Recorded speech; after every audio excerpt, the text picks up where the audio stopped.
I'm speaking on behalf of myself and Voices Against Poverty. I'm in particularly I'm addressing wards 2 and 3 because that's where I live and that's where my family lives. But other wards are affected throughout the city.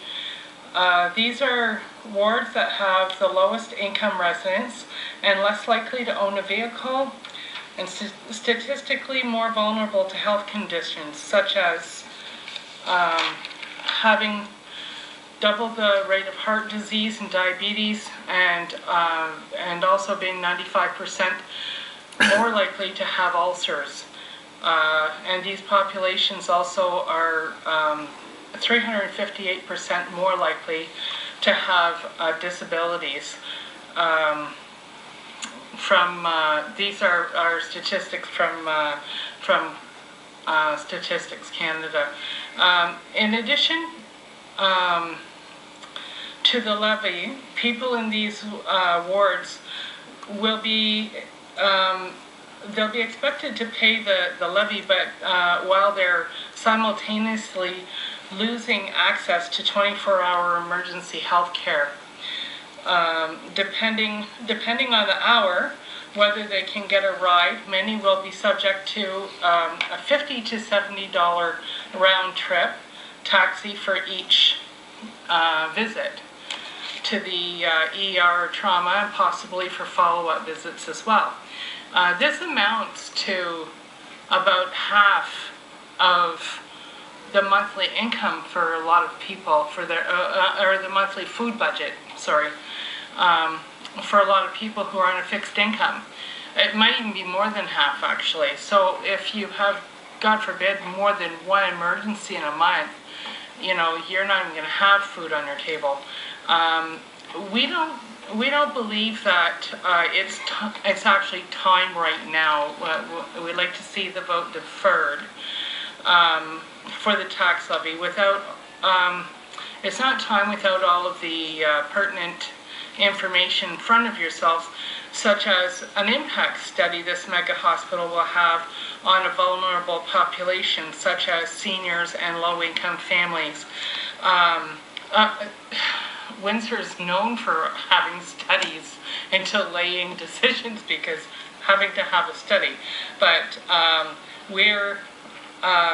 it doesn't look like we're doing this. I consider it due diligence. I would see it as due diligence to have those things done before committing to the mega hospital.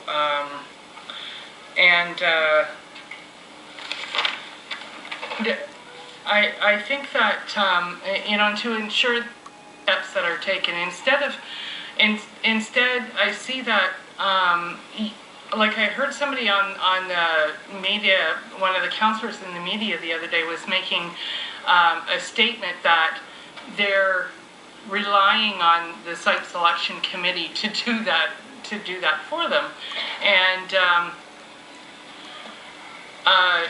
I think that what I thought of that was, would you do this with other projects? Just rely on the sites on a site selection committee, or without having these studies come before you and have the pertinent information to make such an important decision. This is probably one of the single most important decisions that's going to be made in our city for decades, and the impact is going to be it's going to affect so many.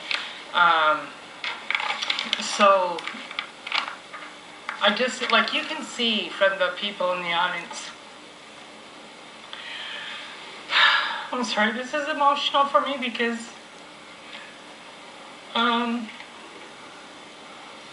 see my mother even in this in her current situation right now, having to take a taxi back and forth just to downtown, and